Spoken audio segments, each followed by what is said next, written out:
कहीं भी स्नान करेंगे तो वो अमृत तो आपको प्राप्त होगा। भगवती की कृपा, देवताओं की कृपा, ऋषि मुनियों की कृपा आपको वहीं प्राप्त हो जाएगी।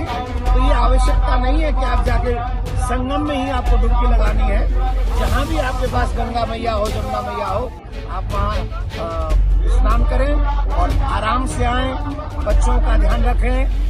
जितनी चिंता आपको अपने बच्चों की है उतनी चिंता हमें भी आपकी है, भगवान को आपकी है। तो इसलिए बी केयरफुल। गंगा मैया, जमुना मैया जहाँ भी है स्नान कीजिए। सभी श्रद्धालु सुन लें, यहाँ लेटे रहने से कोई फायदा नहीं है। जो सोवत है तो खोवत है। उठिए उठिए, स्नान करिए। साथियों नमस्कार, जय भीम, सत श्री अकाल, आदाब। मैं उमेश करुणा और आप देख रहे हैं BH न्यूज नेटवर्क। प्रयागराज में महाकुंभ मेले में स्नान के दौरान भगदड़ मच गई। आधी रात की बात बताई जा रही है। 28 तारीख यानी कल की घटना है, जो कि आज मीडिया पर चर्चा का विषय है। आपको बता दें कि महाकुंभ में स्नान के दौरान जो भगदड़ मची और जिसमें बताया जा रहा है कि अभी तक 11 लोगों की पुष्टि हुई है जो कि मृत्यु को प्राप्त हो गए, और उसके अलावा सैकड़ों लोग जो कि घायल है अस्पताल में भर्ती है। और यह तो होना ही था, क्योंकि जहां एक तरफ मीडिया कर्मी सरकार की कमी छुपाने की पूरी होड़ में लगे हुए हैं, सरकार की कमियों पर पानी फेरते दिख रहे हैं, बस उनको केवल आलतू फालतू के अनाप शनाप मुद्दों पर ही ध्यान देना था। जैसे कि हम कुछ दिन से देख रहे थे, जब से महाकुंभ के मेले का आयोजन हुआ तभी से वहां पर एक युवती, जिसको बताया जा रहा था मीडिया द्वारा कि विश्व की सबसे सुंदर आंखों वाली लड़की मोनालिसा, उसी के गुणगान करने में वहां मीडिया लगी हुई थी। और उसके अलावा IITN बाबा अभय सिंह, उनको हीरो बनाने में ही मीडिया अपना समय व्यर्थ कर रही थी। और उसके अलावा वहां की जो कमियां थी, जो वहां VIP पास, वह वहां गरीब लोगों की सुविधा, वह वहां पर जो महंगाई, वह जो वहां पर जितनी भी कमियां थी उन पर ध्यान नहीं दिया गया। सरकार की वाहवाही लुटवाने के लिए वहां मीडिया केवल वहां पर एक युवती वह IITN बाबा ऐसी ही खबरों में उलझी रही, इन्हीं में अपना समय खराब करती रही। और उसके बाद जो यह हुआ काफी अफसोसजनक है, काफी रोषजनक है, क्योंकि आज जो सरकार को इस धर्म की अफीम में जनता को गुमराह करके रखने की जो ये योजना बनी है, जो महाकुंभ मेले के अंदर इतने लोग पहुंचे, यानी 4.25 करोड़ लोग कल स्नान कर रहे थे, और जहां पर बताया जा रहा कि बैरिकेडिंग लगी हुई थी, उस बैरिकेडिंग को टूटने के बाद जो वहां के श्रद्धालु भागने लगे, और उस बैरिकेडिंग के पास जो गरीब वहां पर लोग लेटे हुए थे, सोए हुए थे, उनके ऊपर चढ़ते चले गए, उनको खूनते चले गए, पैरों में पैर हिलजे, भगदड़ मची। तो वहां नीचे लेटी हुई महिलाएं, बच्चे सब जो कि घायल हो गए और उनमें मर भी गए। यह बहुत ही एक अफसोसजनक घटना हुई। वहीं हम आपको बता दें कि इसके अलावा एक जो वीडियो वायरल हो रही है वहां के कमिश्नर की, कमिश्नर वीडियो के अंदर जो एक अनाउंसमेंट कर रहे हैं कि सुनो सुनो, उठो उठो, यहां पर सो मत, जो सोवत है वह खोवत है। जो पहले आए हैं आप तो जल्दी से जाकर गंगा का अमृत चख लो। और यहां पर संभावना है कि भगदड़ भी मच सकती है। यह उस भगदड़ से पहली वीडियो है जो अनाउंसमेंट किया गया कमिश्नर द्वारा, यानी कि इनको अंदेशा था कि यहां पर अनहोनी हो सकती है, यहां पर इस तरीके की एक घटना हो सकती है, और ऐसे ही हुआ। सभी श्रद्धालु सुन लें, यहाँ लेटे रहने से कोई फायदा नहीं है। जो सोवत है सो खोवत है। उठिए उठिए, स्नान करिए। और ये आपके सुरक्षित रहने के लिए बहुत आएंगे और भगदड़ मचने की संभावना है। आप पहले आ गए हैं तो आपको सबसे पहले अमृत मिल जाना चाहिए। सभी श्रद्धालुओं से करबद्ध निवेदन है, उठे उठे उठे, सोए ना, जब सबसे पहले आ गए हैं। और उसके बाद हम आपको यह वीडियो दिखाते हैं जो कि आप देख सकते हैं। यह चित पावन ब्राह्मण कथावाचक यानी कथा विक्रेता देवकी नंदन ठाकुर, जो कि अपनी इस वीडियो के जरिए यह बताने का प्रयास कर रहा है कि कहीं कुछ नहीं है, सब जगह एक ही समान है, यानी गंगा व जमुना, उसका जो अमृत है हर जगह बह रहा है।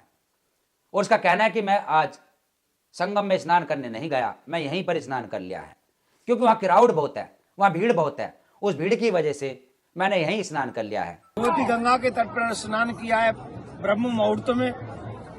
आज मैं संगम पे नहीं गया, संगम पे इसलिए नहीं गया, वहाँ बहुत बड़ा क्राउड है, करोड़ों करोड़ों लोग इस समय वहाँ मौजूद हैं। और इस समय तो अमृत गंगा जमुना की धारा में बह रहा है पूर्णतः, क्योंकि इतना बड़ा क्राउड है वहाँ। जहाँ गंगा है जमुना है इस समय संगम पे प्रयागराज में, अगर आप कहीं भी स्नान करेंगे तो वो अमृत आपको प्राप्त होगा। भगवती की कृपा, देवताओं की कृपा, ऋषि मुनियों की कृपा आपको वहीं प्राप्त हो जाएगी।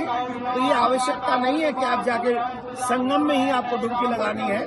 जहाँ भी आपके पास गंगा मैया हो, जमुना मैया हो, आप वहाँ स्नान करें और आराम से आएं। बच्चों का ध्यान रखें। जितनी चिंता आपको अपने बच्चों की है उतनी चिंता हमें भी आपकी है, भगवान को आपकी है। तो इसलिए बी केयरफुल। गंगा मैया, जमुना मैया जहाँ भी है स्नान कीजिए।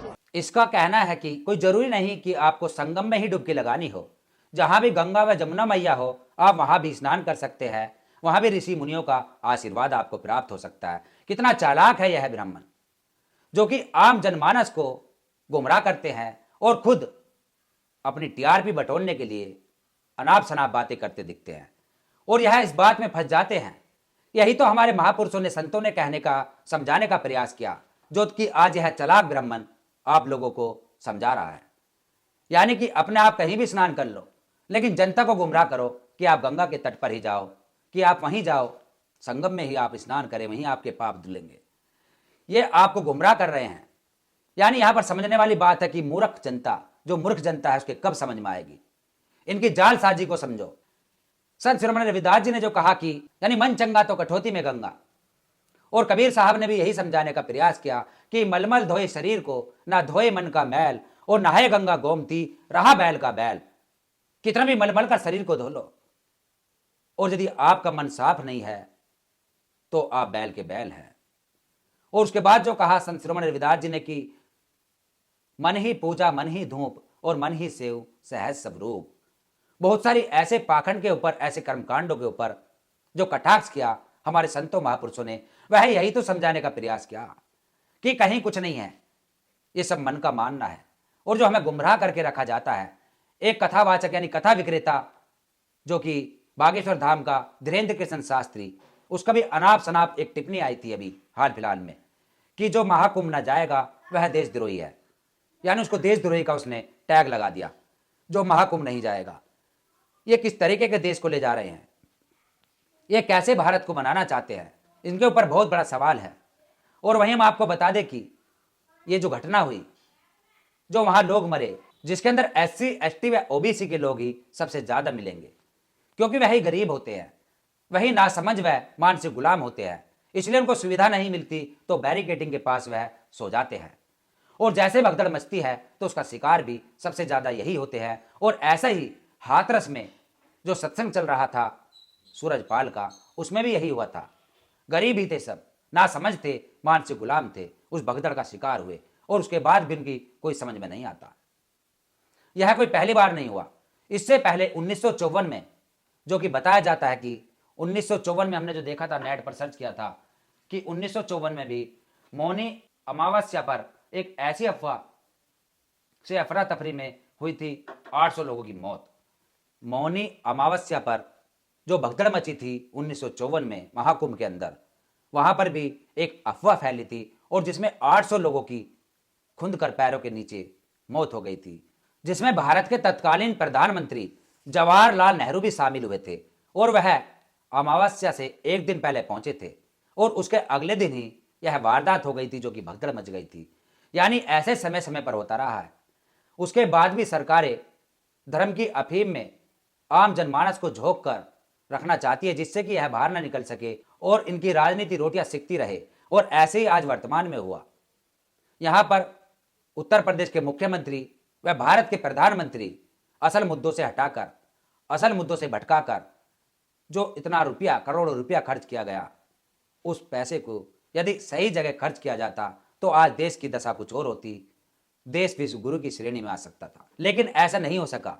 इस खबर पर आपका क्या कहना है? कमेंट्स में अपने शब्द जरूर लिखें और देखते रहिए BH न्यूज नेटवर्क। फिर मिलेंगे एक ऐसी खबर के साथ। नमस्कार, जय भीम, जय भारत, जय संविधान, जय विज्ञान। धन्यवाद।